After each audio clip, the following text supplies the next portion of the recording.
தோழர் 25 வருடமாக இடதுசாரி அரசியல்ல செயல்பட்டு வரக்கூடிய ஒரு முக்கியமான தோழர். பல போராட்டங்கள்ல ஈடுபட்டு சிறை சென்றிருக்கிறாப்ல. கிட்டத்தட்ட ஒரு முறை கைதான போது அவர் 2.5 ஆண்டு காலம் சிறையில் இருந்திருக்கிறார். இப்படி ஒரு நல்ல போராளியாக இருந்த தோழருடைய அடுத்த அறிமுகம் என்னன்னு சொன்னா, அவர் ஒரு கவிஞர் அப்படிங்கிறது. நமக்கு கவிஞர்னு கேட்ட உடனே ஒரு கொண்டாட்ட மனநிலை வந்துருச்சு. சரி, இன்னைக்கு நம்முடைய பேச்சுல ஒரு களை கட்டுவோம் அப்படிங்கிற ஒரு நம்பிக்கையோட, எதிர்பார்ப்புகளோட நாம எல்லாரையும் மாதிரி அவருடைய பேச்சையும் ஆவலா கேட்கறதுக்கு இருக்கிறோம். தோழரை முதல்ல பேச சொல்றேன். தோழர் கிருஷ்ணபிரியன், நீங்க தொடங்கிடலாமா?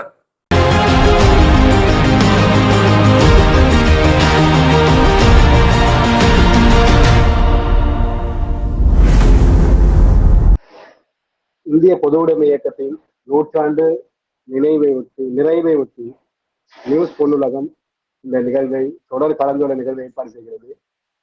அந்த கலந்துரையாடலில் எனக்கும் பேசுவதற்கு வாய்ப்பளித்த அனைத்து தோழர்களுக்கும் முதற்கண் நன்றிகளும் மகிழ்வான வணக்கங்களும்.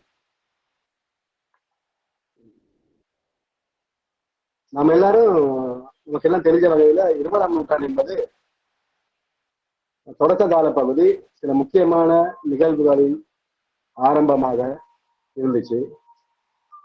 அதாவது முதலாம் உலக போர், மகத்தான அக்டோபர் புரட்சி, சோசியலிச புரட்சி, தேசிய விடுதலை இயக்கங்களுடைய வீரமான போராட்டங்கள் போன்ற பல விஷயங்களை கொண்ட ஒரு கொந்தளிப்பான காலப்பகுதி. அதே போல இலங்கையிலும் குறிப்பாக 1915க்கு பிறகான காலப்பகுதி என்பது பல்வேறு விதமான முக்கியமான நிகழ்வுகளை கொண்டது. 1915 முஸ்லிம்களுக்கு எதிரான ஒரு இன வன்முறை கட்டமைத்து விடப்படுகிறது. அதுக்கு அடுத்து சுதந்திரம் வரையான காலப்பகுதிகளில் அடுத்தடுத்து புதிய அரசியல் யாப்பு சீர்திருத்தங்கள், புதிய ஆட்சி முறைகளை இந்த ஆரம்ப முதல் இந்த 20ஆம் நூற்றாண்டின் முதல் அரையாண்டுகளை இலங்கை பார்த்திருக்கிறது. அதே போல புலம்பெயர்ந்து வந்த இந்திய தொழிலாளர்களை பிரதிநிதித்துவப்படுத்திய அரசியல் பிரவேசம், புதிய ஊழியர் படையினர், புதிய தொழில்துறையிலிருந்து வெளிவந்த புதிய தொழிலாளர்கள், கற்றறிந்த சமூகம் போன்ற பலவற்றையும் பல விஷயங்கள் தோற்றம் பெற்ற ஒரு காலப்பகுதியாகும். அதே போல ஆளும் வர்க்க தரப்பிலிருந்து நிலப்பிரபுத்துவ நிச்சய சொச்சங்களோட எழுச்சி பெற்ற சரகு முதலாளித்துவ வர்க்கங்களும் தேசிய முதலாளித்துவ வர்க்கங்களும் தங்களது அதிகாரத்துக்காக போட்டியிட்டுக் கொண்ட அதிகார போட்டியில் ஈடுபட்ட ஒரு காலப்பகுதியாக அது இருக்கிறது. காலனி ஆதிக்கத்திற்கான போராட்டங்கள், மற்றது சமூக சீர்திருத்தத்துக்கான போராட்டங்கள், ஏகாதிபத்திய எதிர்ப்பு போராட்டங்கள், தொழிற்சங்க போராட்டங்கள், வெகுஜன ஸ்தாபனங்கள், அரசியல் நடவடிக்கை போன்ற பல விஷயங்களை இந்த நூற்றாண்டு தொடக்கத்திலேயே கண்டிருக்கிறது. இந்த காலகட்டத்துல இலங்கையில ஆரம்ப நாட்கள்ல 1920களுக்கு பிறகு வேலை செய்ய தொடங்கியுள்ள சில முக்கியமான வெகுஜன ஸ்தாபனங்கள் நம்ம அடையாளம் குறித்து காட்டலாம். ஒன்று கொழும்பு வாலிப முன்னணி, இலங்கை தேசிய காங்கிரஸ், யாழ்ப்பாண வாலிப காங்கிரஸ், சில யாழ்ப்பாண வாலிப காங்கிரஸ், கொழும்பு வாலிப போன்ற அமைப்புகள் ரொம்ப முக்கியமானவை இந்த வரலாற்றின் தொடக்க. அதே போல ஏஇ குணசிங்கவின் தொழிற்சங்கங்களும், ஏஇ குணசிங்க என்ற மூத்த தொழிற்சங்கவாதி, அவருடைய தொழிற்சங்கமும் இந்த ஆரம்ப நாட்கள ஒரு முக்கியமான பங்கு வகிக்கிறது. அதுல ரொம்ப வரலாற்றுல இந்த இலங்கை வரலாற்றுல யாழ்ப்பாண வாலிப காங்கிரஸுக்கும் கொழும்பு வாலிப முன்னணிக்கும் ஒரு முக்கியமான வரலாற்று பாத்திரம் இருக்கிறது. என்னன்னா, இந்த இரண்டு ஸ்தாபனங்களையும் வேலை செய்த தோழர்கள் தான் இடதுசாரி இயக்கத்தின் ஆரம்ப கால உறுப்பினர்களாக இல்லாட்டி மூலவர்களாக மாறாங்க. இந்த இரண்டு ஸ்தாபனங்களுமே செய்த சில வரலாற்று முக்கியத்துவம் வாய்ந்த சில நிகழ்ச்சிகள் நாங்க பார்த்தா, ஒன்று கொழும்பு வாலிப முன்னணி அந்த நேரத்துல கொழும்புல நிறைய இந்திய தொழிலாளர், குறிப்பா மலையாள தொழிலாளர்கள் துறைமுகத்திலையும் கல்லிறக்கும் தொழிற்துறையிலும் பெருமளவில் இருந்திருக்கிறாங்க. ஏஇ குணசிங்க என்ற தொழிற்சங்கவாதி ஆரம்ப காலத்தில் அவர் நலன்களுக்காக தொழிற்சங்கங்களை அமைச்சு வேலை செய்தாலும் பின்வந்த காலங்கள்ல அந்த இந்திய தொழிலாளர்களுக்கு எதிரான இனவாத வன்ம பேச்சுகளை, இனவாத வெறுப்பு பிரச்சாரங்களை செய்கிறார். இதற்கு எதிராக அதை எதிர்த்து அந்த அந்த வாதத்தை எதிர்த்து முறியடித்து அந்த தொழிலாளர்களுக்கு பாதுகாப்பு அரணாக செயல்பட்டது கொழும்பு வாலிப முன்னணி தான். அந்த வகையில் அதனுடைய சிறப்பம்சம் இவ்வாறு ஆரம்பமாகிறது.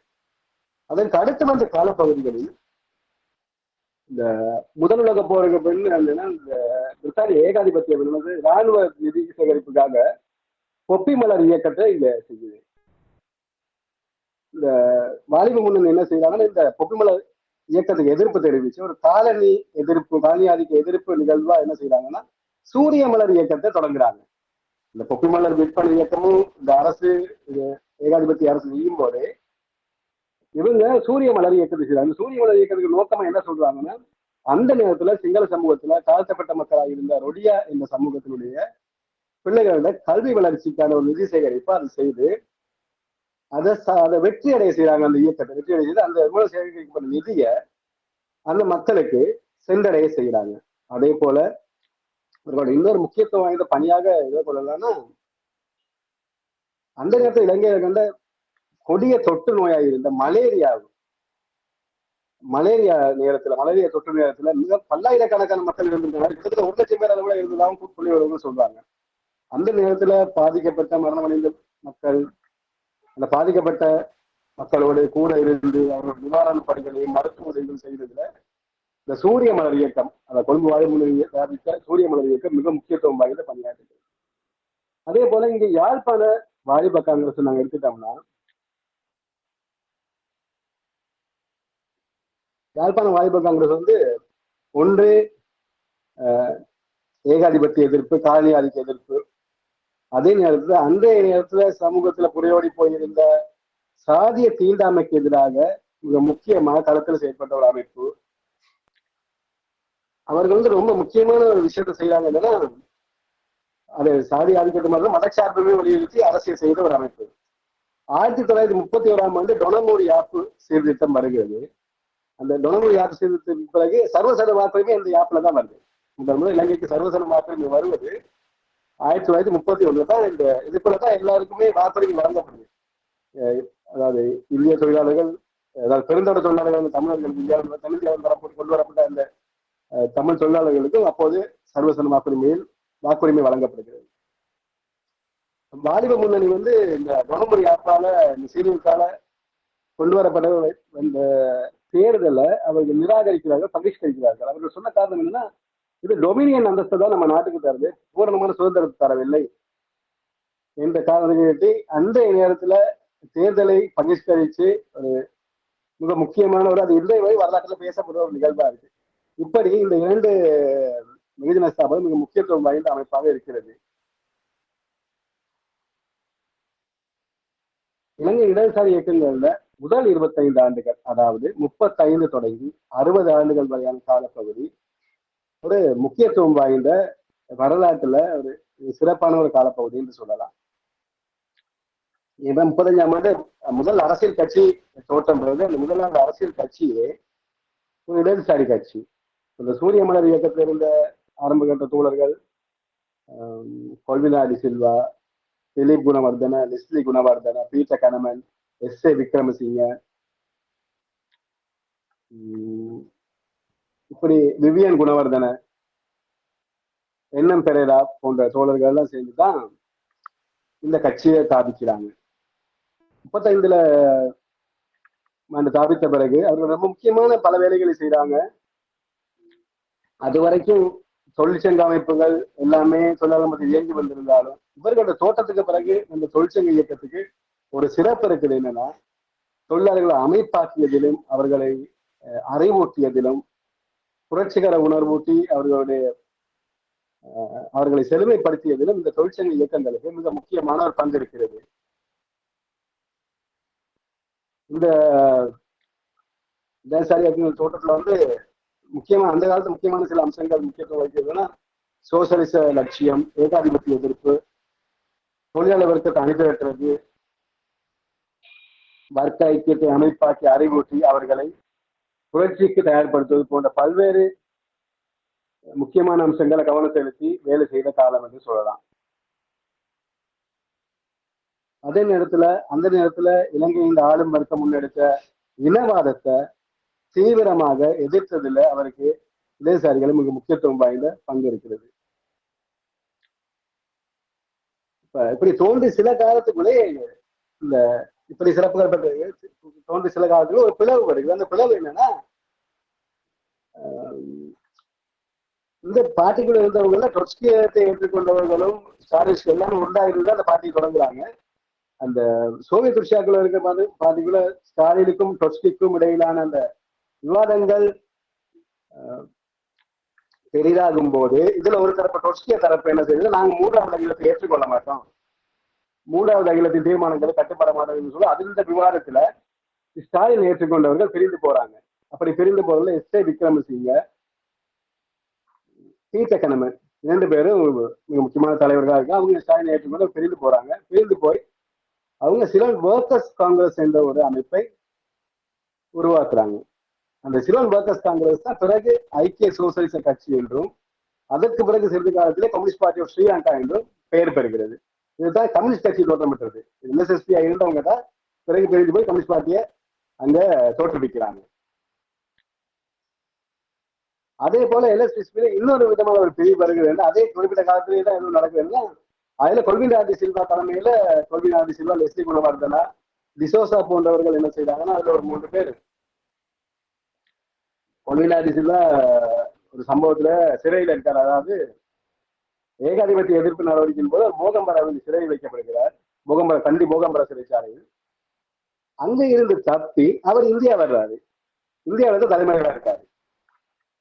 அப்ப இந்த இந்தியாவில தலைமையில இருக்கிற நேரத்துல அவங்க என்ன செய்யறாங்கன்னா, இந்தியாவில் இருக்க போல்ஷெவிக் கம்யூனிஸ்ட் பார்ட்டி என்ற அமைப்பிலே அங்கம் இலங்கை குழுவா அங்க அங்கம் வகிச்சு, அதாவது இலங்கை, இந்தியா, பர்மா 3 நாடுகளிலும் இயங்கக்கூடிய ஒரு கட்சியா அந்த பிஎல்பி போல்ஷெவிக் கம்யூனிஸ்ட் பார்ட்டியை ஸ்தாபிக்கிறாங்க. என்னன்னா அவங்க சொல்ற காரணம்னா, இலங்கைக்கும் இந்தியாவுக்கும் இந்த பொது எதிரியாக பிரித்தானியா இருக்கிறது.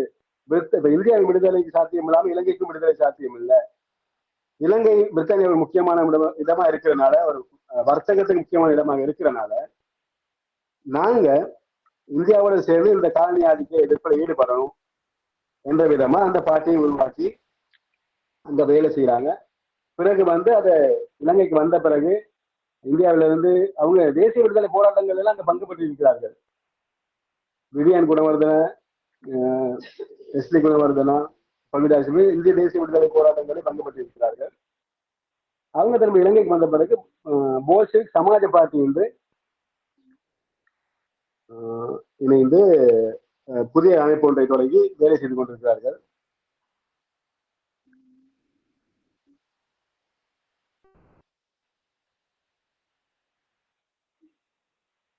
அதுல குறிப்பிட்டு சொல்லக்கூடிய ஒரு நபர் இருக்க விவியன் குணவர்தனா என்ற ஒரு பெண் தலைவர்.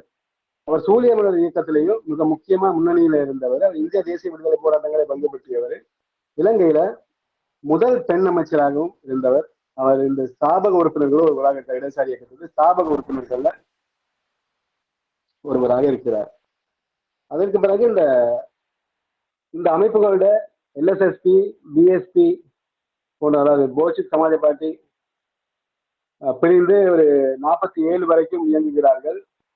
எனக்கு 47வது தேர்தலும் பிரிந்துதான் இயங்குகிறார்கள். தனித்தனியாக தான் போட்டியிடுறாங்க அந்த தேர்தல்களையும். பிறகு அவர்கள் பேசி அந்த 2 பார்ட்டியும் ஒன்றாகிறார்கள். பழைய தாய் கட்சியுடனே அவர் இணைந்து கொள்கிறார்கள். ஆனால் அதற்கு பிறகு அவர் இன்னொரு பிரிவு வருகிறது. பிலிப் குணவர்தனா தனியாக புரட்சிகர சமசமாஜ கட்சி என்ற ஒன்றை தொடங்கி அவர் அந்த கட்சியை விட்டு வெளியே இருக்கிறார். நான் உதாரணத்துக்கு அந்த நேரத்தில் அவங்க பாராளுமன்றத்தை எடுத்த அவங்களுடைய நிலைமையை சொல்றதுக்காக இந்த ஆசனங்களை கொஞ்சம் சொல்றேன். ஏன்னா 1947ஆம் ஆண்டு சோல்பரி ஆப்பன்படி நடந்த தேர்தல்கள்ல, அதாவது போல்ஷெவிக் சமாஜ பார்ட்டி 5 ஆசனங்களையும், கம்யூனிஸ்ட் கட்சி 3 ஆசனங்களையும், எல்எஸ்எஸ்பி 10 ஆசனங்களையும் பெற்றுக்கொள்ளுது. 1952ஆம் ஆண்டு நடந்த தேர்தலில் எல்எஸ்எஸ்பி, பிஎஸ்பி ஒன்றாகின பிறகு 9 ஆசனங்களை பெற்றுக்கொள்றாங்க. கம்யூனிஸ்ட் பார்ட்டியும் பிஎல்எஸ்எஸ்பியும் ஒன்னா, அதாவது புரட்சிகர சம்பந்தம் ஒன்றா சேர்ந்து 4 ஆசனங்களை பெறாங்க. 56ல் எல்எஸ்எஸ்பி 14 ஆசனங்களையும் கம்யூனிஸ்ட் பார்ட்டி 3 ஆசனங்களையும். இதுல இந்த இடதுசாரி இயக்கங்கள் முக்கியமா கவனிக்க வேண்டியது இலங்கையின் சூழல்ல என்னன்னா, ட்ரொட்ஸ்கியவாதிகள் தான் இங்க செல்வாக்கு, கம்யூனிஸ்டுகளோடு செல்வாக்கு செலுத்தியவர்களாக இருந்திருக்கிறார்கள் ஆரம்ப கட்டத்திலிருந்து. இப்போது வரைக்கும் அந்த ட்ரொட்ஸ்கியவாத குளறுபடிகள் இப்போது இலங்கையில இடதுசாரிகளிடையே நீடித்துக் கொண்டுதான் இருக்கிறது.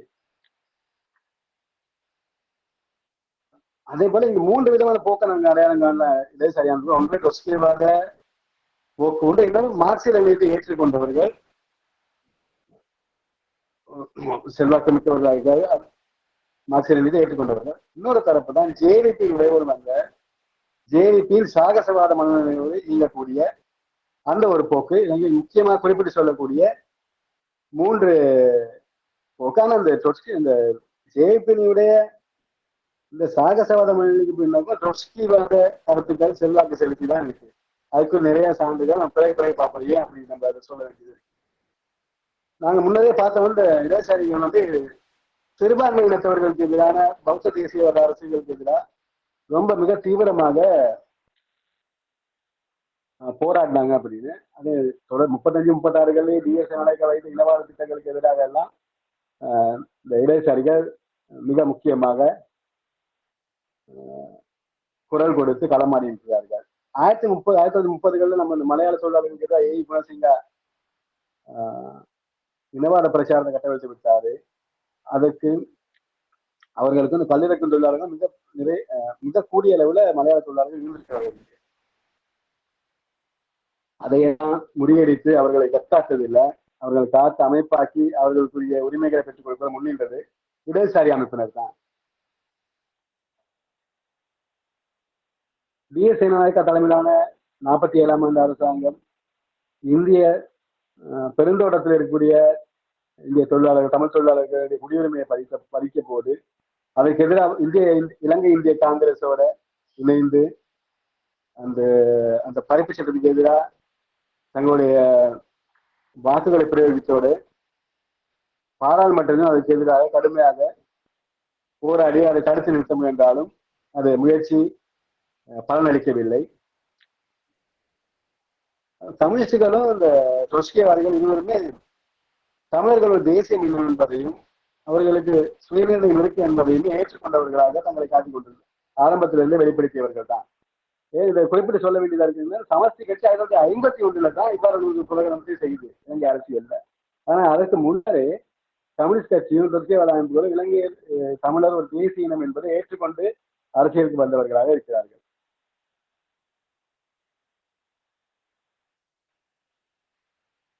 இந்த இடதுசாரி இயக்கங்களுடைய மிக வலுவான தொழிற்சங்க கட்டமைப்புகள் வந்து முக்கியமா தென்னிலங்கையில 2 பகுதிகளில் தான் வலுவானதாக இருந்திருக்கு. உண்டு அந்த நேரத்தை வர்த்தக மையமாக இருந்த கொழும்பை மையம் கொண்டதாகவும் அது மிகப்பெரிய தொழிலாளர் படையாக இருந்த பெருந்தோட்டப்புற தொழிலாளர்கள் மத்தியில் இடதுசாரிகள் பலமான தொழிற்சங்க கட்டமைப்பை வைத்திருந்திருக்கிறார்கள்.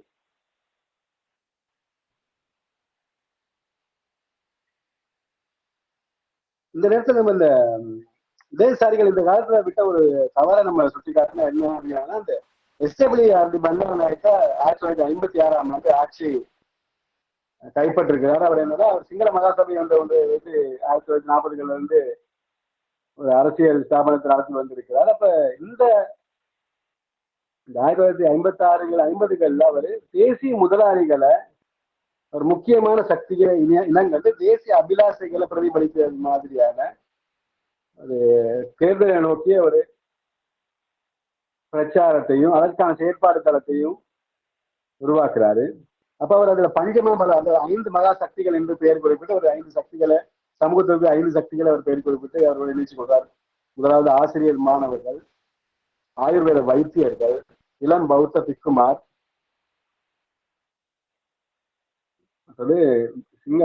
தேசிய முதலாளிகள்,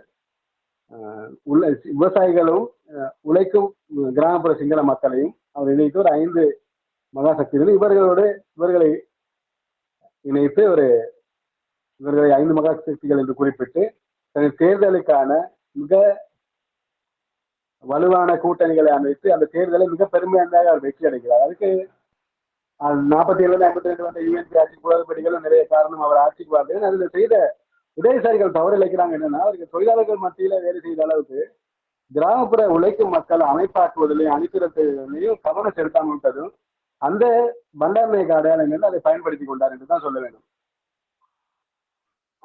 பண்டாரநாயக்க ஆட்சி வந்த பிறகு ஆட்சிக்கு இடதுசாரிகளும் அரசாங்கத்தை இணையாட்டிகளும் ஆதரவு நிலைப்பாட்டில் தான் இருந்தாங்கன்னா, பண்டாரநாயக்க தேசிய அபிலாஷைகளை பிரதித்துவம் செய்யக்கூடிய பல்வேறு முற்போக்கான விஷயங்களையும் செய்வதாகவும் அதே போல அதோட ஆட்சி காலத்தில் நடந்திருக்கு. குறிப்பா சொல்லணும்னு சொன்னா, நாங்க துறைமுகத்தை தேசியமயமாக்குனது, மற்றது இபிஎஃப் எல்லாருக்குமே இபிஎஃப் அந்த ப்ரொவிடன்ட் ஃபண்டுன்னு சொல்றது தனியார் துறைக்கும் ஏற்படுத்தி கொடுத்தது, காப்புறுதி துறையை அரச உடைமையாக்கியது, இப்படி பிரித்தானிய நிறுவனம் தேசியமயமாக்குறது ஒரு கணிசமான பகுதியை அவர் செய்திருக்கிறார். மக்கள் சில நலத்திட்டங்கள் பலவற்றை செய்திருக்கிறால அவரோட அந்த கூட்டுல வந்து பிலிப் குணவர்தனாவும் இருக்காரு. எம்இபி மகாஜன் எக்ஸல் தலைமுறை பிலிப் குணவர்தன் சொஸ்கியவாதியும் அவர் எழுதிதான் அந்த அரசு அமைக்கிறாங்க. ஆனா ஏனைய இடதுசாரிகள் அவரோட இணைஞ்சுள்ள ஆதரவான ஒரு விதத்தில் இருக்காங்க. இந்த பாராளுமன்ற தேர்தல் தான் பொன் கந்தையா என்ற கம்யூனிஸ்டும் பருத்தித்துறை யாழ்ப்பாண பருத்தித்துறை தொகுதியிலிருந்து வென்று வராரு. இளைஞர் வரலாற்றுல கம்யூனிஸ்டுகள்ல வென்ற பாராளுமன்ற ஒரே கம்யூனிஸ்ட் தலைவராக அவர் தான் இருக்கிறாரு. அதுக்கு பிறகு வந்த எம்.சி. சுப்பிரமணியம் நாயகி அவர் நியமன உறுப்பினராக இருந்தார் நினைக்கிறேன். 70களில் வந்தவர். பொன் கந்தையாக தேர்தலில் வெற்றி பெற்று வந்தவர், தொகுதியில 10 தொகுதியில வெற்றி பெற்று வந்தவராக இருக்கிறார். இவ்வாறு முற்போக்கான அம்சங்கள் பல விஷயத்தை இந்த அரசாங்கம் கொண்டிருந்தாலும் சிறுபான்மையினருக்கு எதிரான சிங்கள பௌத்த தேசியவாதத்தினுடைய ஆரம்ப கட்ட வெளிப்பாடுகளாக இந்த அரசாங்கம் அதாவது அரசு இயந்திரத்தினுடைய ஆரம்ப கட்ட வெளிப்பாடுகளா சேனநாயக்கா இருந்தாலும் இதுல வலுவான சில விஷயங்களை இவர் பிரதிபலிக்கிறார். ஒன்று, மொழிவாரி கொள்கையில தனி சிங்கள சட்டத்தை அறிமுகப்படுத்தினார். இந்த தனி சிங்கள சட்டத்தை அறிமுகப்படுத்தினதுல மிக பெரிய அதிர்வலைகள் நாட்டுக்குள்ள ஏற்படுத்தப்பட்டிருக்கு. இந்த தனி சிங்கள சட்டத்துக்கு எதிராக பாராளுமன்றத்துல இடதுசாரிகள் பாராளுமன்ற எதிர்கட்சிகளின் இடதுசாரிகள் மிக எஸ். ஏ. விக்ரமசிங்கவும் கொல்மிநாடிசா போன்றவர்களும் மிக தீவிரமாக போராடி இருக்கிறார்கள். அதான் கொல்மிநாடிசா மிக முக்கியமான ஒரு விஷயத்த, அதாவது புகழ்பெற்ற ஒரு வாசகத்தை சொல்றாருன்னா, ஒரு மொழி இரு நாடுகள், இரு மொழி ஒரு நாடு, இது எதை தேர்ந்தெடுக்க போகிறீர்கள் என்று அவருடைய பிரபலமான கூற்றை இந்த சந்தர்ப்பத்தில் தான் அவர் சொல்றாரு. இந்த தனிச்சிங்கள சட்டம் வந்து பல்வேறு விதமான இன வன்முறைகளுக்கு போன்ற பல்வேறு விஷயங்களை தொடர் நிகழ்வுகளாக கொண்டு வருதுங்களா. இந்த தனிச்சிங்கள சட்டம் வந்த பிறகு அவர் என்ன பண்டா செல்வநாயகத்தோட ஒரு உடன்படிக்கையும் பௌத்த திக்குமாரின் அழுத்தத்தின் காரணமாக அதை கிழித்தெறிகிறாரு. அதன் தொடர்ச்சி தான் தனிச்சிங்கள சட்டமும். அரசில் பௌத்த மதம் இணைக்கப்பட்டதுக்கான ஆரம்ப புள்ளி இந்த இடம்தான், பண்டாரநாயக்கர் இந்த இடம்தான்.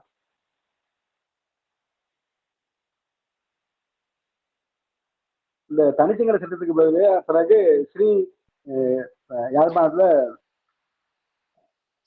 பஸ் அந்த பேருந்து வண்டிகள் வந்து ஸ்ரீ எழுத்து அளிக்கிற பணியில அங்க இருக்கிற ஆளும் தரப்பு இல்ல தமிழ் ஆளுநருக்கு அரசியல்வாதிகள் நம்ம சொல்லக்கூடிய தமிழரசு, தமிழ் காங்கிரஸ் போன்றவர்கள் ஈடுபடுகிறார்கள். அதன் விளைவாக இங்க தெற்குல என்ன செய்யுது, ராஜரத்னா என்ற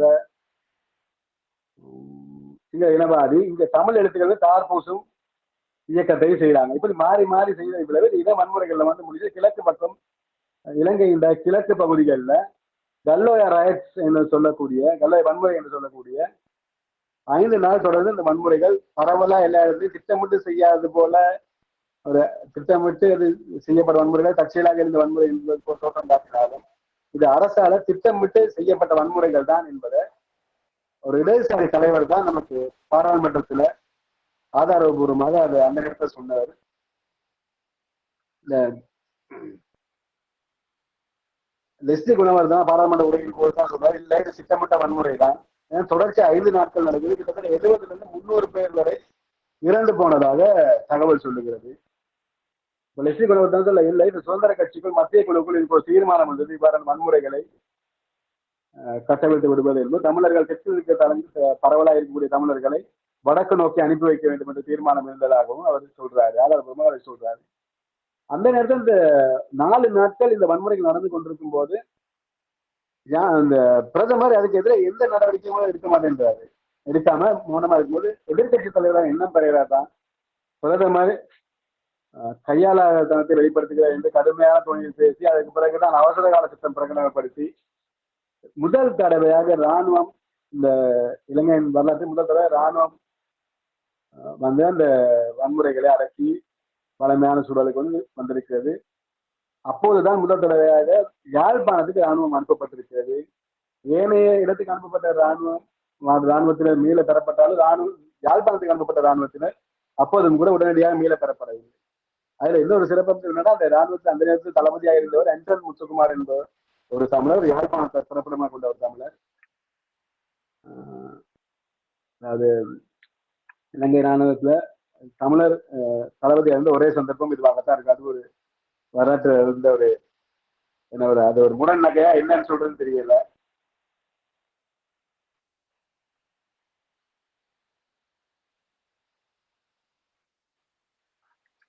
இந்த தொழிற்சங்கவாதிகள், இந்த விவசாய தொழிற்சங்கங்கள் முன்னெடுத்த குறிப்பிட்ட சில போராட்டங்களை பத்தி நாங்க பார்ப்போம். முக்கியத்துவம் வாய்ந்த 2 போராட்டங்கள் இருக்கு. ஒன்று 1947ஆம் ஆண்டு ஒரு பொது வேலை நிறுத்தம் செய்தாங்க. அது ரொம்ப முக்கியத்துவம் வாய்ந்தது. அரசுடைய கடுபிடிகள் போன்ற பல்வேறு தொழிலாளர் உரிமை மீறல், சம்பளம் போன்ற பல்வேறு விஷயங்களுக்காக தொடர்ச்சியான அதிருப்தி, பல்வேறு வேலை நிறுத்தங்களாக அப்ப பொது இருக்கிறது. அப்ப பொது வேலை நிறுத்தமாக இத செய்யலாம் அப்படின்னு சொற்சியவாதிகள் கம்யூனிஸ்டுகள் ஒரு முடிவுக்கு வராங்க. அதுக்கு தொழிற்சங்க நடவடிக்கைக்கான கூட்டு செயற்குழு ஒன்று சொற்சியவாதிகளாகவும் கம்யூனிஸ்டுகளும் சேர்ந்து இணைந்து ஒன்று தயாரிக்கிறாங்க. அதுல ரொம்ப என்னன்னா, அந்த அதுவரைக்கும் இந்த தொழிற்சங்க நடவடிக்கைகள்ல கம்யூனிஸ்டுகளும் சொற்சியவாதிகள் போட்டு வந்ததில் பல பின்னடைவான சந்தர்ப்பங்கள், ஏன்னா ஐக்கியப்படாமல் இருந்ததில் பல பின்னடைவுகள் வந்திருந்து அதை கவனத்தில் கொண்டுதான் இதை அந்த நேரத்தில் நாங்கள் சேர்ந்து இந்த வேலை நிறுத்தத்தை நாங்கள் முன்னெடுப்போம் என்று அவர்கள்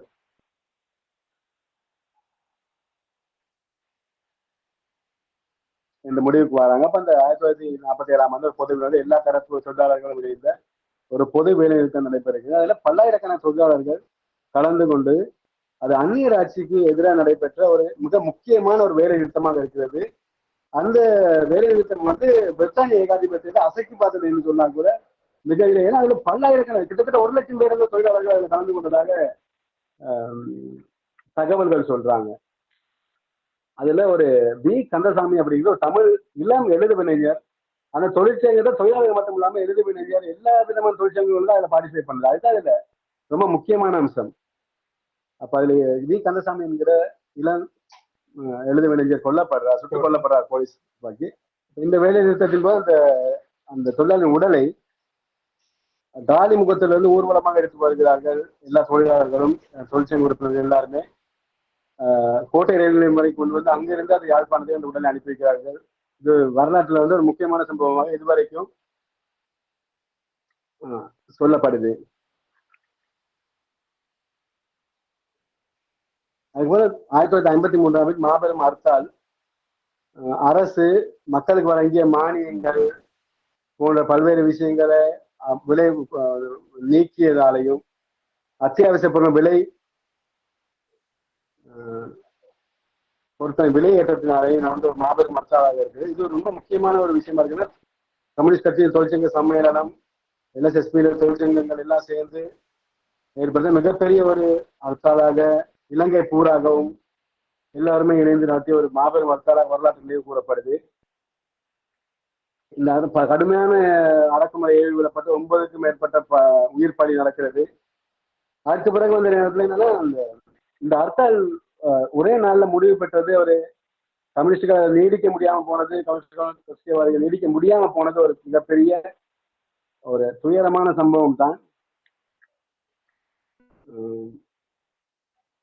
அது ஒரு வரலாற்றில் நடந்த மிகப்பெரிய தவறாகவும் இருக்கிறது. ஆனால் அந்த நேரத்தில் அது அரசை எந்த அளவுக்கு அச்சப்பட செய்திருந்தது என்றால், அந்த போராட்டம் அன்றைக்கு நடந்த கேபினட் கூட்டத்தை கடல்ல தரிச்சிருந்த கப்பல்ல நடத்துகிற அளவுக்கு ஒரு அச்சத்தை ஏற்படுத்தியது.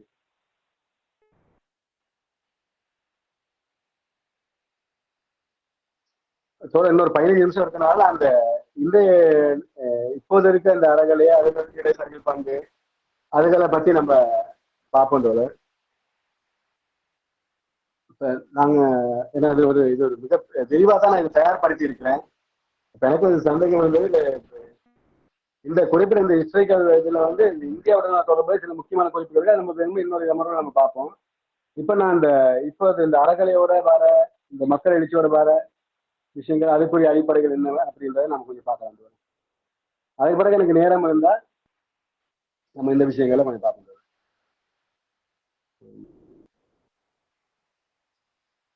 2020 கொரோனா அதுக்கு பிறகு வந்த இலங்கை நெருக்கடி என்பது ஒரு தற்செயலான நெருக்கடி இல்லை. அது ஏதோ இளந்தமானமாக கொரோனாவால அதன் போர் வந்த பொருளாதார சில பின்னடைவுகளால் வந்த ஒரு நெருக்கடி அல்ல. இலங்கை நிறுவனமயப்படுத்தப்பட்ட ஒரு சிங்கள பெருந்தேசியவாதத்தால பெரும் இன்னலுக்கு உட்பட்டிருக்கு. 30 வருட போர் இங்கே நிகழ்ந்திருக்கிறது. இந்த போர் எங்களை பொருளாதார ரீதியாக பல்வேறு விதமான பின்னடைவுகளுக்கு இட்டு சென்றிருக்கிறது. அதே போல போரும் 78ஆம் ஆண்டு வந்த சிறந்த பொருளாதார கொள்கை என்பது ஒரு சமத்துவப்பட்ட ஒரு பொருளாதார கொடுக்கல் வாங்கலுக்கும் பெருவணிக நிறுவனங்களின் அதிக லாபம் உழைக்கிற இடமாக இலங்கையை மாற்றிவிட்டது. இந்த சூழல்லாம் முதிர்ச்சி அடைஞ்சு இலங்கையின் வளர்ச்சுரண்டலுக்கு மிகப்பெரிய காரணிகள் அமையுது. ஏன் இந்த சந்தை பொருளாதாரத்தை குறிப்பிட்டு சொல்ல வேண்டியிருக்கிறா? இந்த சந்தை பொருளாதாரம் என்ன நிகழ்வுக்கு இந்த பொருளாதார நெருக்கடிக்கு எப்படி முக்கியமான விதத்துல பங்களிப்பு செய்யலாம்? இலங்கையிலிருந்து மிகப்பெரிய அளவு மூலதன வெளியேற்றம் நிகழ்வதற்கும், அது அரசுக்கு இல்லாட்டி இலங்கை நாட்டுக்கு பெரிய அளவு பயன் தராமல் வெளிநாட்டு முதலீட்டாளர்கள் இங்கிருந்து பெரிய மூலதனத்தை வெளியேற்ற கொண்டு போய் கொண்டிருக்கிறார்கள். அதுல எந்த கணிசமான பங்குமே நியாயமான பங்குமே நாட்டுக்கு வராம இருக்கு. அதே போல ஒரு மிக திறமையான தொழிற்படை, அதாவது புத்திஜீவி மூளை உழைப்பாளர்களாக இருக்கலாம், உடல் உழைப்பாளர்களாக இருக்கலாம், மிக பெருமளவான ஒரு தொழிற்படை இலங்கைக்கு வெளியே தொழில் செய்ய போங்க. அதில் பெரிய அளவு வருமான வருகிறதாக காட்டினாலும் இன்னொரு பக்கம் ஒரு தொழிற்படை இழப்பு என்பது ஒரு நாட்டுக்கு மிகப்பெரிய இழப்பாக இருக்கிறது. கிட்டத்தட்ட 3 மில்லியன் மக்களுக்கு மேல இலங்கையின் சனத்தொகையில வெளிநாடுகள்ல தொழில் செய்கிறவங்க இருக்கிறாங்க. இப்படி கொஞ்சம் கொஞ்சமா வந்த இந்த பொருளாதார நெருக்கடி ஒரு கட்டத்துல மிக மிக உச்சத்துக்கு போகுது. என்னன்னா கொரோனா பீரியடோட வந்த சுற்றுலாத்துறையினுடைய பின்னடைவு, சுற்றுலா மிக முக்கியமான வருமானம் வரக்கூடிய இடம் இலங்கைக்கு இருக்கிறது. அதே நேரத்துல ஏற்றுமதி வியாபாரம் தடைபடுது. தைத்தாடைகள் போன்ற பல்வேறு விஷயங்கள் இலங்கை ஏற்றுமதி செய்து அதன் மூலமாக கணிசமான வருமானத்தை பெறுகிறது. இந்த விஷயங்கள் எல்லாம் தடைப்படும் போது பொருளாதார ரீதியாக பின்னடைவு வருகிறது. இந்த பொருளாதார பின்னடைவுகள் வரும்போது அதற்கு முந்தைய நிகழ்வு என்று சொல்லுவாங்க, இந்த ஈஸ்டர் தாக்குதல் நடந்தது. ஈஸ்டர் தாக்குதல் நடந்த பிறகு கோட்டாபய ஆட்சிக்கு அந்த நேரத்தில் வராது. அந்த கொரோனாவும் கோட்டாபயனோட வந்த அந்த சிங்கள இனவாத கும்பலும் பேரினவாத கும்பலும் என்ன செய்யறாங்கன்னா, சில முன் யோசனை இல்லாத இல்லாட்டி முட்டாள்தனமான சில தீர்வுகளை கொண்டு வராங்க. ஒன்று ரசாயன உரங்களை தடை செய்யறாங்க. இந்த ரசாயன உரங்களை தடை செய்தது உடனடியாக ஒரு உணவு உற்பத்தியில மிகப்பெரிய தாக்கத்தை செய்யல. அது வரைக்கும் பல காலம் ரசாயன உற்பத்தியை பெருக்கி விவசாயம் முழுக்க பெருவணிக நிறுவனங்கள்கிட்டையும் ரசாயன உரங்களையும் நம்பி இருக்க வச்சு உடனடியாக அதை நிப்பாட்டிய உடனே விவசாயத்தை பேரடி விடுவது. அது மிகப்பெரிய உடனடியான உணவு உற்பத்திகளையும் சரி, எல்லா விஷயத்தையும் மிகப்பெரிய வருமான இழப்புக்கு செய்யுது. இது எல்லாம் சேர்ந்து தான் இலங்கையின் பொருளாதார நெருக்கடி மங்குரோத்து நிலைமையும் கிடைக்காது. கடன் கொடுக்க முடியாத நேரத்திலையும் கடன் தரமாட்டம் என்பதை மறுக்காம கடன் தருவதற்கு ஒத்துக்கொண்ட விளைவுதான் இந்த மங்குரோத்து நிலைமை. எனவே இந்த பொருளாதார நெருக்கடி அதன் விளைவாக மக்கள் இந்த பொருளாதார நெருக்கடிக்கு எதிராக தொடர்ச்சியாக வீதிகளுக்கு ஒவ்வொருவராக இறங்க தொடங்குகிறார்கள். அதாவது அந்த தீப்பந்தங்களில் இறங்கக்கூடிய போராட்டம் கொஞ்சம் கொஞ்சம் கொஞ்சம் கொஞ்சமாக வேகம் பிடித்து காலிமுகத்தை நோக்கி வருகிறது. அப்ப இது தொடங்கிய போது இதுக்கு பின்னணியில இது தன்னெழுச்சியான மக்கள் போராட்டங்களாக தான் இருந்தார்கள்.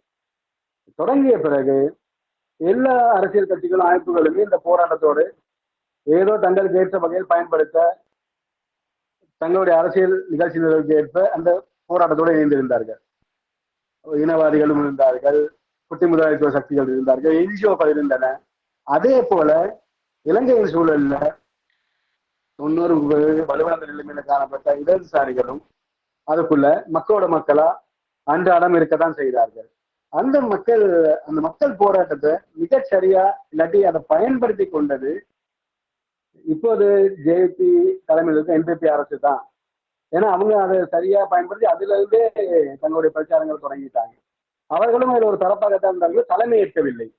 அந்த நேரத்தில் அவர்கள் அதை தலைமை ஏற்கவில்லை. அதே போல ஜேவிபியிலிருந்து பிரிந்த முன்னிலை சோசியலிச கட்சியும் அதில் ஒரு தரப்பாக இருந்தது. அப்ப ஜேவிபியினுடைய வாழ்நாள்ல தன்னுடைய தவறுகளுக்கு எப்போதுமே சுயவிமர்சனம் செய்து கொண்ட ஒரு கட்சி இது. அவர்கள் தொடக்க காலத்திலேயே ஒரு சிங்கள தேசியவாத சாயல் கொண்ட ஒரு சோசியலிசத்தை வலியுறுத்தி அந்த கருத்தியலை விதைத்துத்தான் ஒரு சாகசவாத மனநிலையில் தான் 2 கிளர்ச்சிகள் செய்து 2 கிளர்ச்சிகளும் மிகப்பெரிய நாசத்தையும் ஜனநாயக மறுப்பையும் ஏற்படுத்தவும் இலங்கையின் பாதுகாப்பு துறையை நவீனப்படுத்தவும் தான் அது உதவியது. மிகப்பெரிய இளைஞர் பட்டாளத்தை கொண்டொழிக்கத்தான் அது உதவியது. அதாவது இந்திய விஸ்தரிப்பாதம் என்ற பெயரில் தமிழர்களுக்கு எதிரான கருத்தியல் ரீதியான விசம பிரச்சாரத்தை செய்ததில் அவர்கள் என்றுமே மன்னிக்கப்பட முடியாதவர்கள். இதுவரைக்கும் அவர்கள் சுயவிமர்சனம் செய்து கொள்ளவில்லை. இப்போது வந்து உரிமை எல்லாம் பேசிக் கொண்டிருக்கிறார்கள் அரசு வந்த பிறகு. அப்ப இந்த நேரத்துல முன்னிலை சோசியலிச கட்சியினரும் அந்த நேரத்தில் 2011 பிரிந்து வருகிறார்கள். வரும்போது இந்த விஷயங்களை எல்லாம் ஜேபியில் இருக்கின்ற இந்த அவர்களுடைய பிழையான தீர்மானங்களுக்கு விமர்சனம் செய்து கொண்டு வந்தார்கள். அவர்களும் தேசிய இன பிரச்சனை விஷயங்கள்ல ரொம்ப முன்னேற்றமான பாதை உடையவர்கள் என்று சொல்ல முடியாது. ஆனாலும் தொழிலாளர்கள் பிரச்சனையிலும் சிறுபான்மையினர் பிரச்சனைகளை இப்போது முற்போக்கான பாத்திரத்தை வகித்து முன்னணியில் களத்தில் நின்று வேலை செய்யக்கூடியவர்களாக தமிழ் இயக்கங்களோடு இடதுசாரி இயக்கங்களும் நட்பான சக்திகளாக விளங்குகிறார்கள். பல்வேறு விதமான ஐக்கிய முன்னணிகள் தொழிற்சங்க கூட்டு அவர்களோடு இடதுசாரி கட்சிகள் அவர் தலைமையில் இருக்கின்றன. அப்படி ஒரு இந்த பாராளுமன்றத்துக்கு வெளியில் இருக்கக்கூடிய இடதுசாரி இந்த கூட்டுகள் அவர்கள் தலைமையிலும் அவர்கள் பிரதான பங்கு வகிக்கிற வகையிலும் இருக்கின்றன. அப்ப இந்த அறகலையில எல்லா தரப்புமே இருக்கிற நேரத்துல எல்லா தரப்புமே அதுல பங்கு பெற்றுறாங்க. ஆனா யாருமே அதை தலைமையேற்று இல்லாட்டி அது ஒரு அமைப்பாக்கி அதை ஒரு ஐக்கியப்பட்ட ஒரு மக்கள் போராட்டமா செய்யக்கூடிய நிலைமைக்கு தள்ள முடியாம போகுது.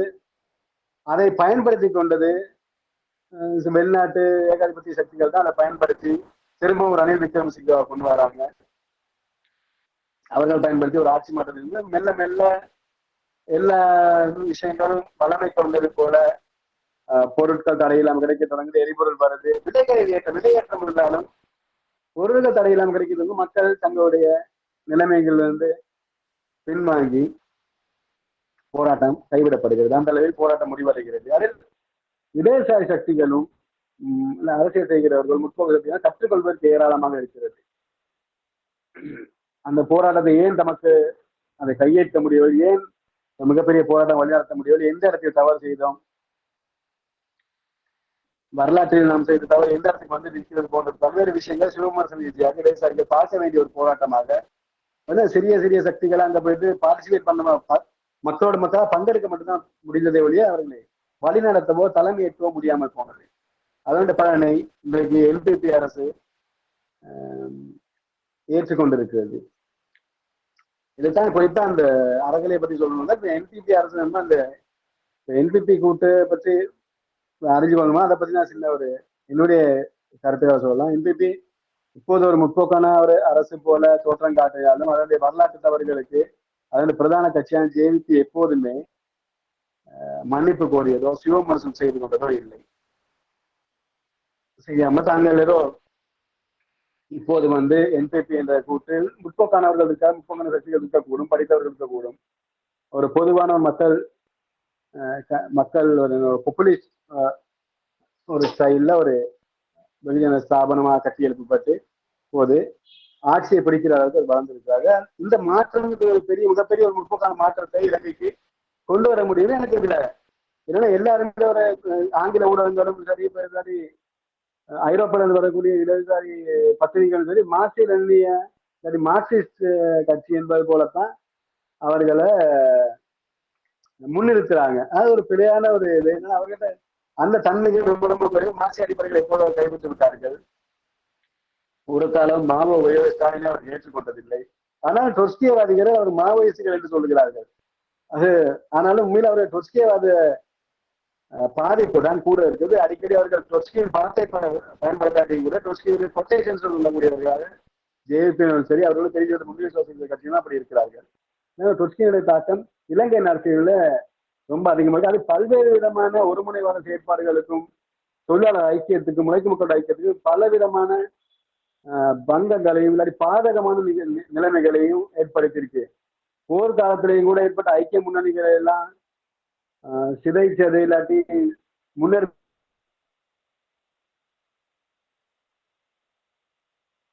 போக முடியாம இவர்களுடைய ஒரு என்ன சொல்றேன்னா ஒரு தூர நோக்கற்ற பார்வையும் சந்தர்ப்பவாத செயல்களும் மிக பாதகமான விளைவுகளை ஏற்படுத்தியிருக்கு. ஏன் JVP பிரதானமா இருக்க